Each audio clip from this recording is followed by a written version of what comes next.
Selamat datang di channel Lubang Horor. Jangan lupa like, komen, dan subscribe agar channel Lubang Horor ini terus semangat dan terus berkembang. Tanpa banyak basa-basi, ayo kita mulai ceritanya.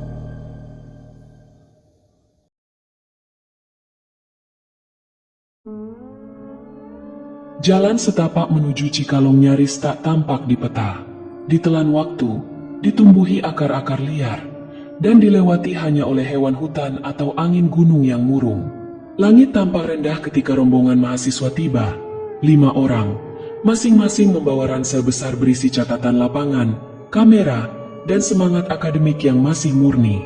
Tapi di udara yang berat itu, semangat mereka terdengar seperti gema di ruang kosong, tak berbalas. Dari ketinggian tempat mereka berdiri, desa itu seperti bekas luka di tengah belantara. Hanya ada atap-atap rusak, dinding kayu yang mulai tumbang, dan jalan-jalan tanah yang sudah digerus waktu. Tak ada asap dapur, tak ada suara ayam atau lonceng sapi. Tapi keheningan di Cikalong bukanlah keheningan yang mati. Ia seperti sedang menunggu sesuatu. Rina, satu-satunya anggota perempuan di tim itu, merasa pergelangan tangannya dingin sejak mereka melewati jembatan tua yang menandai batas desa. Bukan dingin karena suhu, tapi seperti disentuh sesuatu yang lembab, samar, dan tak kelihatan. Ia tak menyebutkan itu pada siapapun. Belakangan, ia hanya mencatatnya singkat dalam jurnal. Suhu tubuh terasa turun mendadak saat memasuki area Cikalong. Rumah-rumah di sana masih berdiri, walau nyaris roboh. Beberapa memiliki ukiran khas Sunda di jendelanya, namun tertutup debu, seperti mata yang sejak lama memilih tak ingin melihat. Di balai desa yang retak, mereka mendirikan tenda. Kamera inframerah dan alat perekam suara dipasang mengelilingi bangunan tua itu. Sore itu, sebelum matahari benar-benar tenggelam, suasana berubah.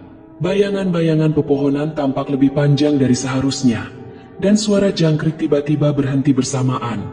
Seolah seluruh alam menahan napas. Salah satu anggota tim, Dimas, mengangkat kepalanya dari catatan yang sedang ia salin, menyadari bahwa waktu senja di desa itu terasa terlalu hening. Tak ada transisi suara, tak ada gradasi cahaya, hanya pergeseran mendadak, dari terang yang suram menjadi kelam yang tak wajar.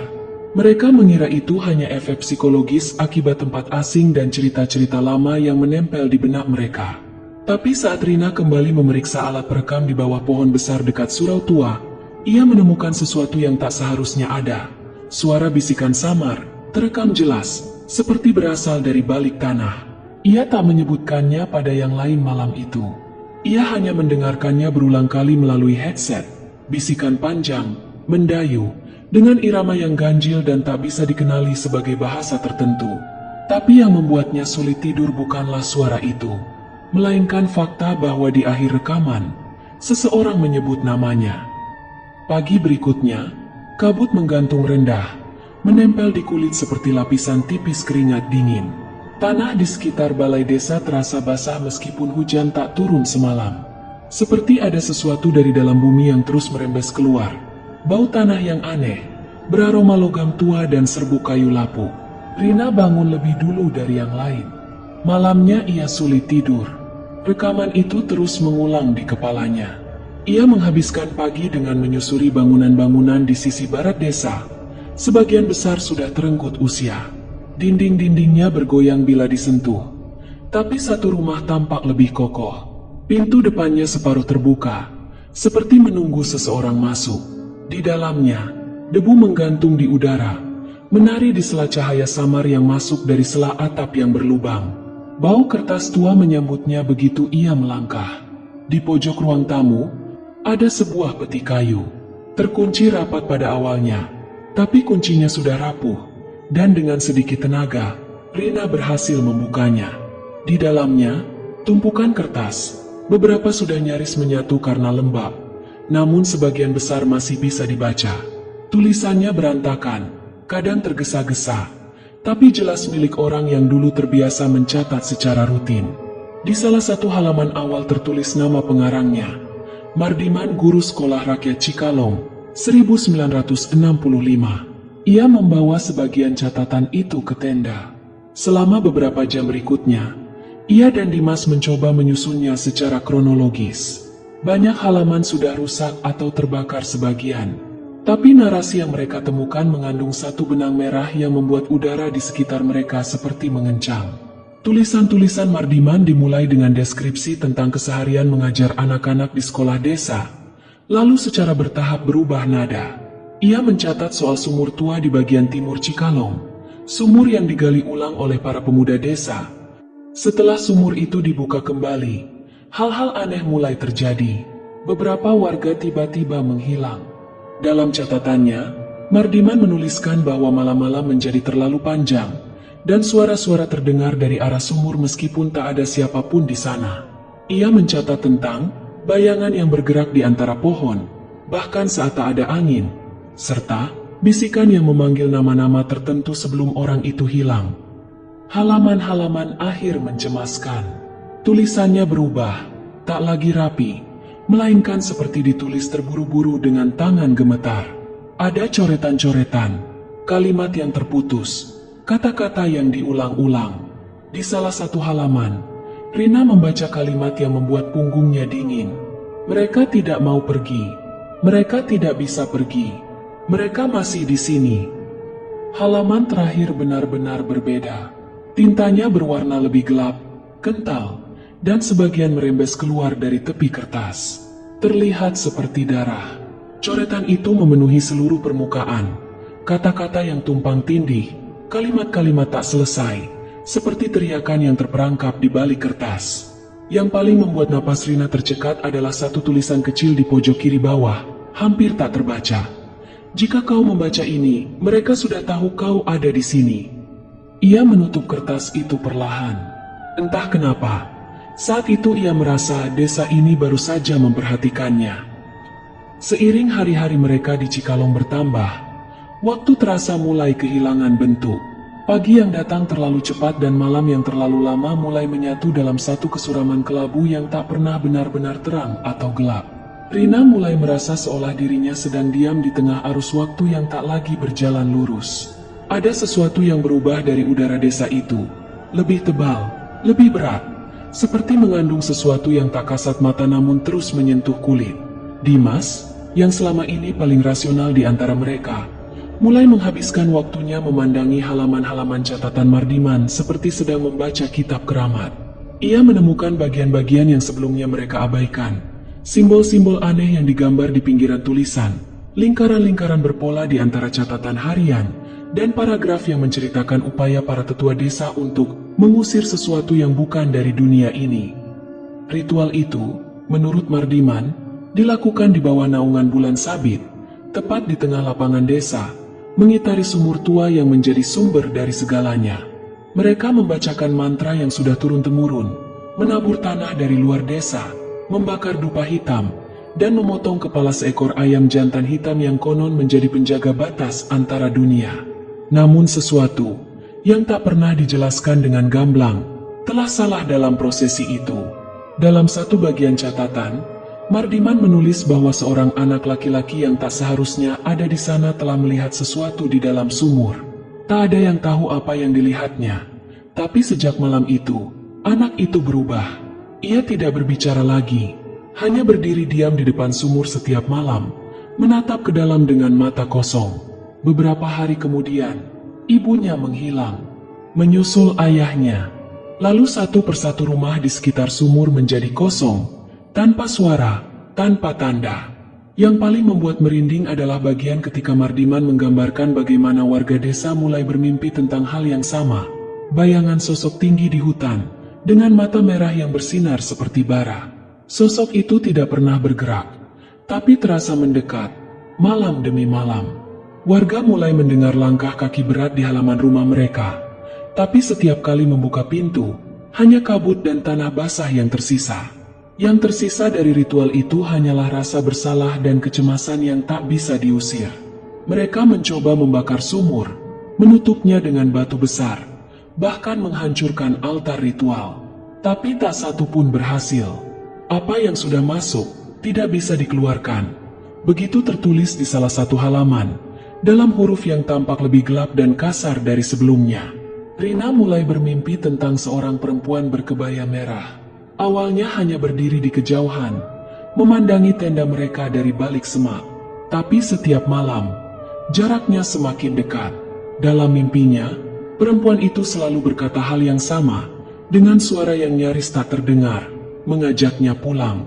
Tidak ke Jakarta, tapi ke tempat lain. Tempat yang terasa seperti bagian terdalam dari desa ini, yang belum pernah mereka lihat. Ia belum menceritakan mimpi itu pada siapapun. Tapi setiap kali terbangun, ia mendapati debu tanah menempel di kakinya. Seolah ia memang baru saja berjalan ke suatu tempat. Setelah malam keempat, tidak ada yang benar-benar tidur. Bukan karena suara, melainkan karena ketiadaan suara. Desa Cikalong, yang sejak awal sudah sunyi, kini terasa seperti ruang hampa. Dan di tengah kesunyian itu, setiap anggota tim mulai menyadari satu hal yang sama. Sesuatu sedang memperhatikan mereka. Bukan dari jauh, bukan juga dari tempat tersembunyi, melainkan dari balik pandangan sehari-hari yang tampak biasa. Seolah gangguan itu telah menyatu dengan struktur desa. Pagi itu, Rina menemukan jejak lumpur di dalam tenda. Jejak kecil, seperti milik anak-anak, namun tanahnya basah dan lengket. Ia mengira itu ulah seseorang dari tim, mungkin hanya lelucon iseng. Tapi ketika diperiksa lebih lanjut, tidak ada yang mengaku. Dan yang lebih aneh, jejak itu hanya masuk tanpa keluar. Beberapa kamera yang mereka pasang untuk dokumentasi mulai merekam hal-hal ganjil. Satu kamera mengeluarkan suara bisik-bisik samar, seolah banyak orang sedang berbicara sekaligus dalam frekuensi rendah. Suara itu hanya muncul antara pukul 2 dan 3 pagi. Selalu diawali dengan bunyi seret seperti kain basah yang digesekkan ke lantai kayu. Dalam salah satu rekaman, terlihat Rina duduk sendiri di dekat sumur tua, matanya tertutup. Tapi ia bersumpah tidak pernah pergi ke sana malam itu. Ia bahkan merasa tidak pernah bangun dari tempat tidur. Namun dalam video itu, tubuhnya bergerak perlahan seolah menari, sementara di belakangnya, tampak bayangan melingkar mengelilinginya. Seolah sedang diawasi oleh sosok-sosok yang tak terlihat. Barang-barang mulai berpindah tempat. Peta lokasi yang mereka pasang di dalam balai desa berpindah keluar, tertempel di pohon dengan paku berkarat. Laptop milik Andi menyala sendiri malam-malam, menampilkan catatan Mardiman yang belum pernah dibuka. Halaman yang memuat gambar simbol aneh berulang kali, digambar dengan tinta yang warnanya lebih gelap dan tampak masih basah. Tidak ada yang merasa pernah menyentuhnya. Malam kelima, Rina terbangun dari tidurnya dengan nafas tersengal. Ia merasa baru saja ditarik dari dalam air, tenggelam dalam mimpi yang sama untuk ketiga kalinya. Perempuan berkebaya merah mengajaknya ke dalam rumah tua yang hangus separuh, lalu menunjuk ke lantai tanah di ruang tengah, di mana tampak bekas lingkaran ritual yang gosong. Di sana, ia mendengar suara anak kecil tertawa, bukan dengan gembira, tapi seperti meniru suara manusia tanpa benar-benar mengerti emosi di baliknya. Keesokan paginya, mereka memeriksa rekaman malam itu. Pada satu cuplikan, kamera di sisi luar tenda merekam sesuatu yang seharusnya tidak ada. Sosok seperti tangan kurus, panjang, muncul dari sisi kiri layar, perlahan merayap ke arah kain tenda, menyentuh bahu Rina yang sedang tidur. Tapi saat kejadian itu berlangsung, tak ada siapapun di sekitar. Mereka semua terlelap, atau mengira begitu. Dani, satu-satunya yang masih bisa bercanda, kini menjadi pendiam. Tatapannya kosong dan waktu responsnya mulai lambat. Ia berkata dalam nada datar bahwa ia bermimpi tinggal di desa ini. Dalam mimpinya, ia sudah menjadi salah satu warga. Ketika hari mulai senja, kabut turun terlalu cepat. Warna langit berubah lebih merah dari biasanya. Merah tua seperti darah yang mengering di batu. Dan di tengah kabut yang menggantung seperti tirai berat itu, suara langkah kaki kecil mulai terdengar. Namun ketika mereka mencari sumbernya, yang mereka temukan hanyalah jejak-jejak basah, yang berhenti tepat di belakang tenda. Hujan turun tipis sejak dini hari, membuat tanah desa Cikalong semakin lengket dan berat. Suasana menjadi lebih pekat, seperti udara itu sendiri enggan bergerak. Daun-daun pohon kelapa tidak lagi bergoyang, dan bau tanah bercampur jamur memenuhi udara, seolah desa ini mulai mengembalikan napasnya dari perut bumi. Pagi itu, Aldo menemukan sesuatu di bawah lantai kayu balai desa.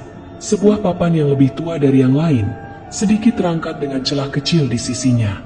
Di balik celah itu, tersembunyi lorong tanah sempit yang mengarah ke bawah. Tak ada udara yang keluar dari sana, hanya keheningan pekat, seperti mulut yang terbuka tapi tak bersuara. Rina merasakan tubuhnya menegang begitu menatap lubang itu.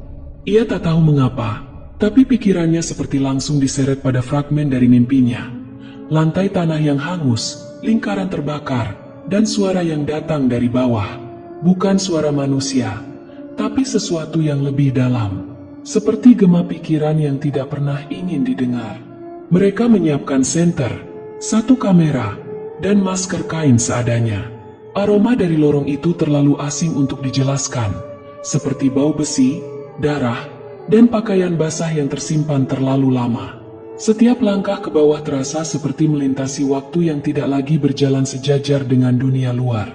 Dinding lorongnya penuh guratan, beberapa tampak seperti coretan anak kecil, lainnya menyerupai simbol yang tidak mereka kenali.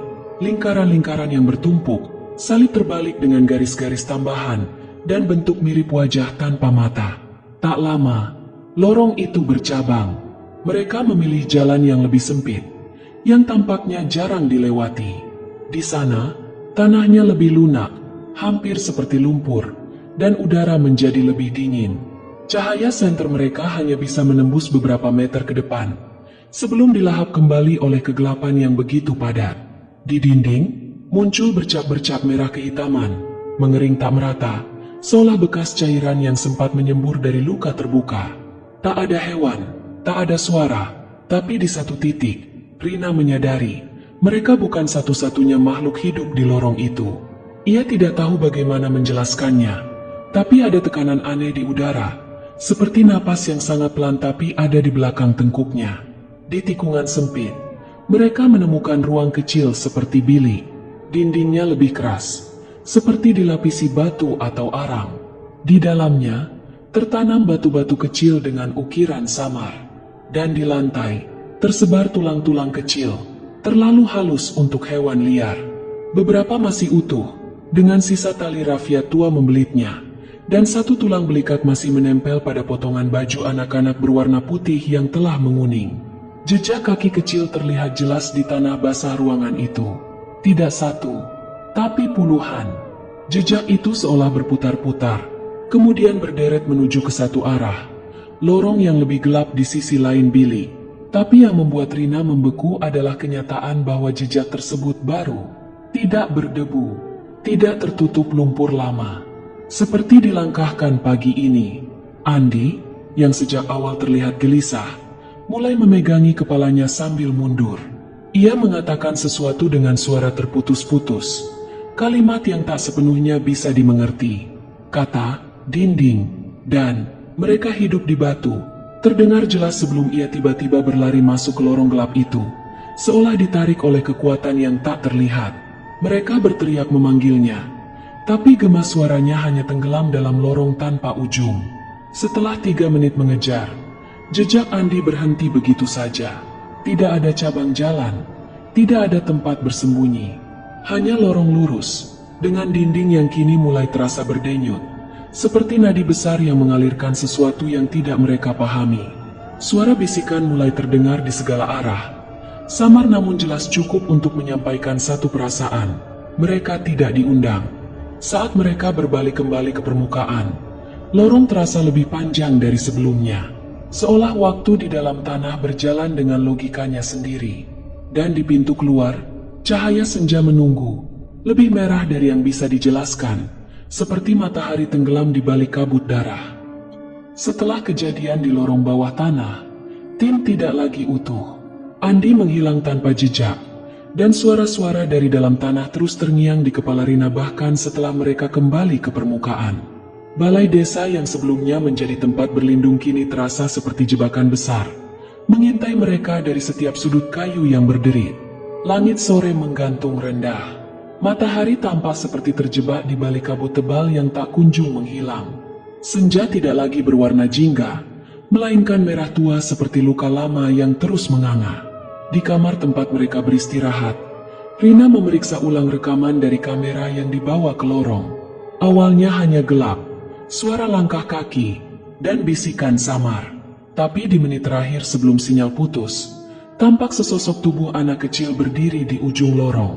Wajahnya tidak terlihat, hanya rambut panjang yang menggantung, dan tangan kecil yang memegang kepala boneka tanpa badan. Sosok itu tidak bergerak, namun tiba-tiba kamera mati, seolah sesuatu mengganggu listrik di balik logika. Aldo berusaha menenangkan keadaan, mencoba merasionalisasi apapun yang mereka alami. Namun malam itu, semua penyangkalan runtuh. Pukul 2 dini hari, ketukan terdengar dari jendela belakang balai desa. Aldo mengambil senter, perlahan melangkah ke arah jendela yang masih tertutup. Tak ada apa-apa di luar selain gelap dan derai angin pelan. Tapi saat ia menoleh kembali ke dalam ruangan, lantai kayu di tengah balai telah basah oleh bercak-bercak merah. Bentuknya menyerupai jejak kaki anak-anak, berjalan memutar seperti ritual. Suhu ruangan turun drastis. Napas mereka membentuk embun tipis di udara. Kutukan itu tidak hanya hidup, ia mulai berkembang. Keesokan paginya, mereka menemukan ukiran-ukiran baru di dinding luar balai, simbol yang sama seperti di lorong bawah tanah. Tapi kali ini, ada satu tambahan. Gambar manusia digantung terbalik, dengan 2 garis memanjang dari matanya ke dada, seperti darah yang mengalir terus, tak bisa berhenti. Rina merasa tubuhnya lemas. Ia menyadari ini bukan sekadar kutukan pasif. Ada sesuatu di desa ini yang bangkit, perlahan tapi pasti, dan mereka sudah menjadi bagian dari pola, bagian dari siklus. Bukan hanya sebagai pengamat, tapi sebagai korban berikutnya. Mereka mencoba keluar dari desa siang itu juga. Namun jalan yang kemarin mereka lalui, kini tertutup. Hutan berubah. Jalan utama kembali ditelan oleh pepohonan, dan sinyal alat navigasi tak lagi bekerja. Seolah desa ini menolak ditinggalkan. Cikalong tidak ingin ditinggalkan. Setiap arah menjadi lingkaran. Setiap langkah hanya membawa mereka kembali ke tempat yang sama, dengan bayangan yang makin panjang dan suara yang makin banyak. Menjelang sore, kabut kembali turun lebih pekat dari biasanya. Dari arah pemakaman lama, terdengar suara geraman pelan, seperti napas berat dari sesuatu yang sangat tua. Suatu entitas yang tidak bisa dijelaskan oleh akal manusia. Rina akhirnya mengerti, kutukan ini bukan berasal dari masa lalu. Ia masih hidup, masih tumbuh, dan kini, mereka bukan lagi penonton kisah kelam desa ini. Mereka adalah bab baru dari horor yang belum selesai dituliskan. Langit di atas Cikalong tak lagi mengenal biru. Awan merah pekat menggantung seperti luka yang tak mengering. Senja kali itu turun tanpa suara, seolah dunia menahan napas di hadapan sesuatu yang tak bisa dimengerti. Rina duduk diam di depan balai desa, menggenggam kamera rekam seperti menggenggam sisa kewarasan terakhirnya. Tak ada lagi suara burung, tak ada desau angin. Desa itu membeku dalam keheningan yang lebih menusuk dari jerit ketakutan. Di kejauhan, rumah-rumah tua yang kemarin tampak kosong, kini bercahaya samar. Lampu-lampu minyak menyala tanpa ada yang menyalakan. Tirai-tirai bergoyang meski tak ada angin. Di balik jendela, siluet tubuh-tubuh terlihat duduk, berdiri, bergerak perlahan. Seolah kehidupan kembali berjalan di desa yang sudah lama mati, tapi tanpa jiwa, tanpa waktu. Rina tahu mereka bukan manusia. Ia menekan tombol putar pada kameranya. Layar kecil itu menampilkan cuplikan terakhir sebelum semuanya memburuk. Wajah-wajah teman-temannya, pucat dan kosong, berdiri diam di tengah lapangan desa. Di belakang mereka, bayangan-bayangan menjulang tinggi, bermata merah menyala, bergerak tanpa suara, seakan hanya tampak oleh lensa, bukan mata telanjang. Rekaman berhenti, tapi bisikan tetap terdengar, pelan namun tajam, seolah keluar langsung dari dalam alat itu. Kami menunggu yang baru. Lalu kamera mati. Baterai yang sebelumnya penuh kini hangus. Tak berfungsi. Tak bisa dinyalakan kembali. Malah menjelang seperti tirai berat yang jatuh mendadak. Dari jalan setapak di hutan, cahaya senter menyusup perlahan. Seorang pria parubaya dari desa tetangga menemukannya. Terduduk di tanah dengan mata tak berkedip. Seluruh tubuh berdebu dan berbau tanah basah. Tangannya menggenggam kamera seolah nyawanya tergantung di sana. Ia tak menjawab saat dipanggil, tak menangis, tak bicara, hanya bergumam pelan tentang rumah yang tak bisa ditinggalkan, dan anak-anak yang terus tertawa di kepala. Rekaman dalam kamera itu kemudian diserahkan ke pihak kampus, tapi sebagian besar file rusak. Satu-satunya video yang utuh hanya berdurasi 30 detik. Di dalamnya, tampak Rina berdiri sendirian di tengah desa, dikelilingi sosok-sosok yang tidak dikenali. Semuanya diam, semua tersenyum, tapi senyuman mereka salah, terlalu lebar, terlalu kaku. Di belakang mereka, sosok-sosok tinggi mengintai dari bayang-bayang rumah. Mata mereka bersinar merah dalam gelap, dan perlahan mereka bergerak maju. Rekaman berakhir dengan satu bisikan, "Jangan pernah menoleh." Setelah itu, tak ada yang kembali ke Cikalong. Desa itu kembali menghilang dari peta, dari ingatan, dari percakapan. Tapi bagi mereka yang nekat lewat di jalur tua saat matahari tenggelam, ada satu hal yang terkadang masih terdengar. Langkah kaki kecil di balik semak, tawa anak-anak dari dalam pepohonan, dan bisikan yang menyebut nama perlahan, seperti doa terbalik yang tak pernah selesai. Jika kau mendengarnya, jangan berhenti, dan apapun yang terjadi, jangan pernah menoleh. Demikianlah kisah kali ini, tentang senja berdarah di Desa Angker, Cikalong. Sebuah cerita tentang tempat yang ditinggalkan waktu, tentang bisikan dari masa lalu yang tak pernah benar-benar padam. Terima kasih telah meluangkan waktu untuk mendengarkan hingga akhir. Kehadiran kalian sebagai pendengar dan penikmat cerita adalah bagian penting yang membuat kisah-kisah seperti ini tetap hidup dan terus diceritakan dari satu generasi ke generasi berikutnya. Dari kisah ini, kita belajar bahwa tidak semua yang terlupakan benar-benar hilang.